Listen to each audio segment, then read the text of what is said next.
Off to America. Simon Marks is LBC's Washington correspondent, and he is on the line now. Hello, Simon. Good evening, Nick. I hear that Donald Trump has renamed the Education Department the Department for Stupid.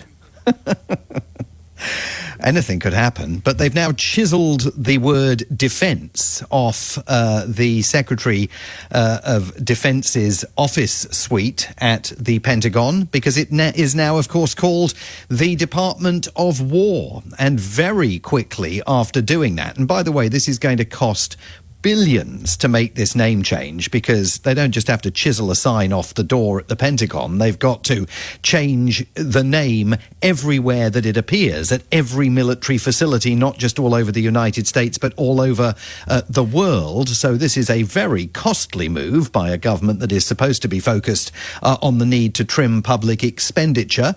Certainly they were when Elon Musk was running the so-called Department of Government Efficiency, but he, of course, has now fled the coop. But look, I mean, this has been accompanied, this move, by real questions about the extent to which Donald Trump is engaging in more than simply renaming the Department of Defense and returning it to its former name, the Department of War, by which it was known all the way through until 1949 and the end of the Second World War. I mean, what is in a name here could be not very much, or it could be a real indication by the president that he wants to start waging war. And certainly on his social media feed yesterday, we saw, I think, without question, the most intemperate posting that he's ever made on social media, and that's saying something, a warning to the people of Chicago that the Windy City will soon discover why it is now called the Department of War. He said on that social media post, "I love the smell of deportations in the morning," and it was accompanied by imagery in which Donald Trump was threatening to bring what he referred to as a Chickopolis to the streets of Chicago. And that's just what he's planning to do here at home. He also is sounding increasingly bellicose towards Venezuela and the Tren de Aragua gang there, but also towards Venezuela's government and President Nicolas Maduro. So, you know, it's perfectly possible that within the next couple of weeks, we could see an escalation of military presence on the streets of American major cities and an escalation of military assaults on those Tren de Aragua drug traffickers, and even potentially on targets on Venezuelan soil.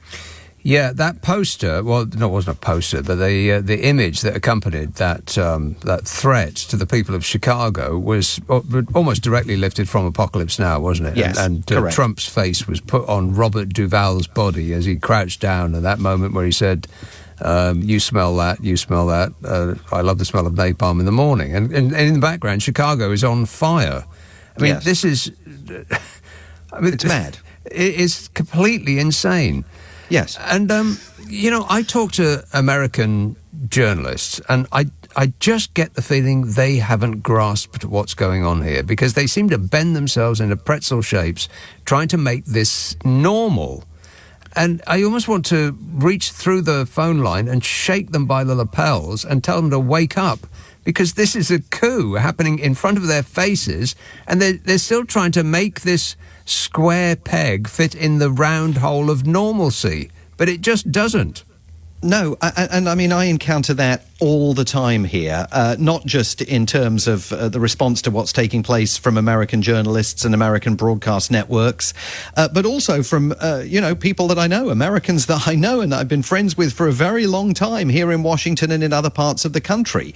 There is, I think, a failure to grasp the pace with which things are changing and the inability for many of these changes to be reversed. Now, if you look at the change of the name from the Department of Defense to the Department of War, of course, on the first day, the next Democrat, if there is one, returns to the Oval Office, they can instantly override that presidential proclamation that Donald Trump issued, and we can go through the whole palaver of renaming the Department of Defense the Department of War.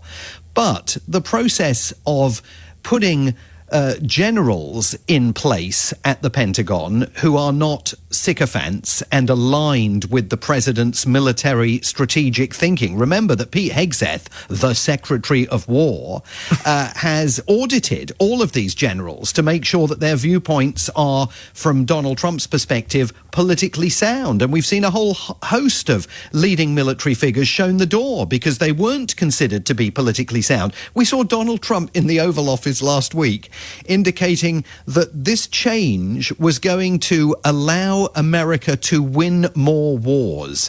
And he said that America had not won wars in the past because what he referred to as wokery had invaded the upper echelons of the Pentagon. Now, who knew that President Richard Nixon was suffering from wokery and that US forces found themselves in a quagmire in Vietnam because of diversity, equity and inclusivity. But that is the argument that Donald Trump is advancing. And how you reverse all of this stuff, from the leadership of the Pentagon to restoring the US Agency for International Development, now completely shuttered, how you give American media outlets that have bent the knee, CBS News agreeing to put a bias monitor in the newsroom to make sure that nothing goes on the air that's going to offend President Trump's sensibilities. How do you turn that back? It's going to be absolutely impossible. Yes, and it's where this is going as well. It's not just the it of it, because changing it to the Department of War, that's just to own the libs, regardless of how much it costs. They don't care, just as long as somebody else is suffering more than they do. According to his cult fans.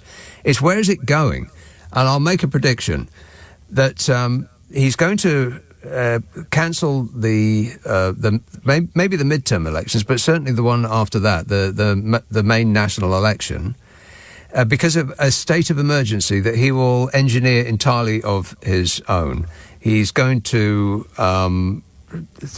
he'll stop mail-in voting because that is mostly used by people who vote Democrat, and he will station his ICE goons outside voting booths in areas that vote Democrat and just pull random people out of the crowd and bundle them into unmarked vans and drive away with them, thereby making it highly unlikely that anybody will take the risk of going out and voting.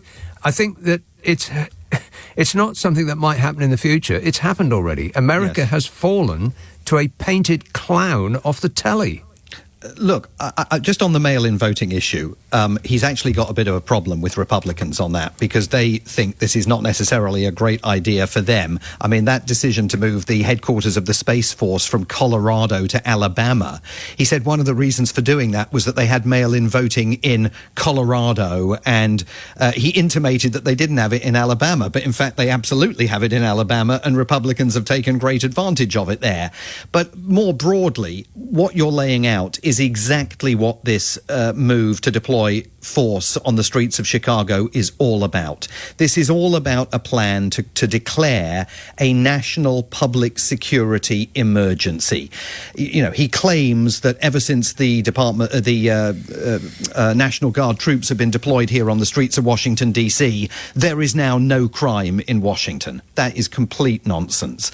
But he continues to make this case for there being a crime emergency in Chicago, in New York, where he was roundly booed at the US Tennis Open just within the last few hours, in Los Angeles, in San Francisco, in Baltimore, in Oakland.